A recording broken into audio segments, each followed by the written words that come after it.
Sur la route, défilait une ligne de promesses, d'attentes, d'images projetées et imaginées. Cette carte de nos désirs se confronte à chaque point au réel et à l'inconnu, devient une image, un souvenir, une émotion ou une idée, et elle s'emplit de déviations. Il est rare que l'on sache ce que l'on trouve. Les lignes de la réalité zigzaguent autour de ce trait de fantasme que nous mettions sur le monde. Chaque découverte est un séisme, un glissement de terrain ou un plissement de plaques. Le cheminement traverse tsunami, éruptions, failles et gorges, et le voyage trace en nous le paysage complexe d'un monde.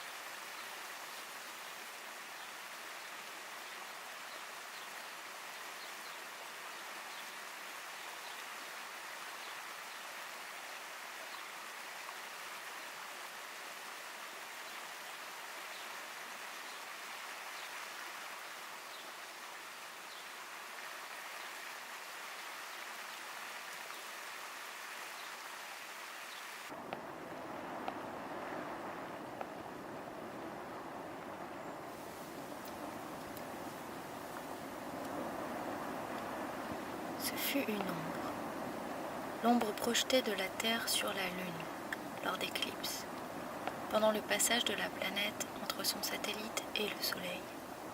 Ce fut une étoile ensuite, une position mouvante, plus ou moins basse, sur l'horizon, qui apprit à l'homme que son habitat était sphérique.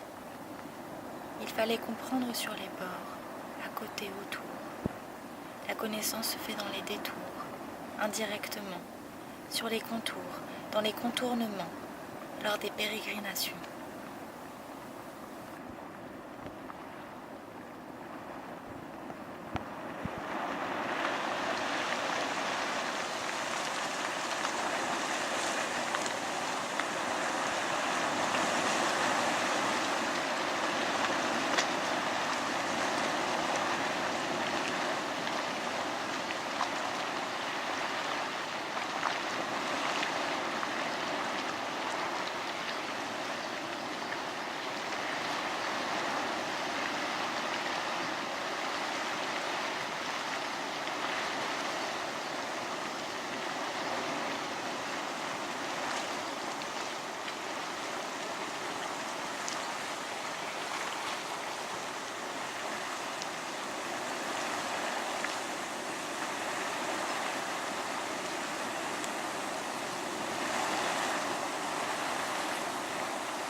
Il y a plus de 20 000 kilomètres entre ma position actuelle et celle de ma naissance ou de mes habitudes.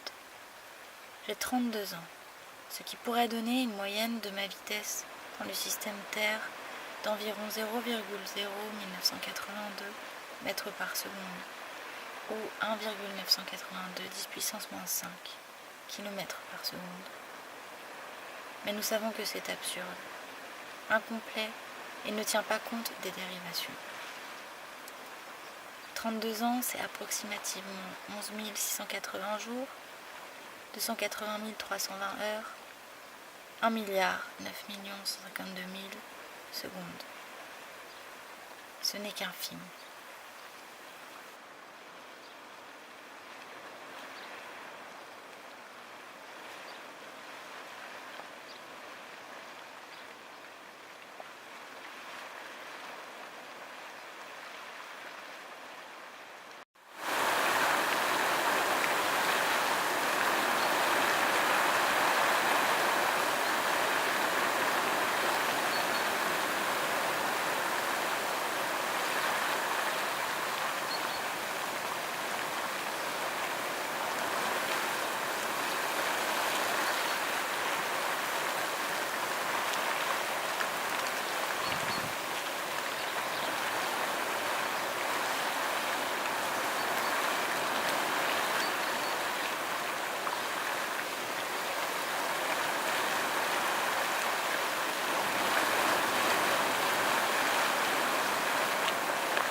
Je suis artiste par soif, parce que mon espace-temps m'a offert cette position, dans mon refus de spécialisation, ma nature éponge.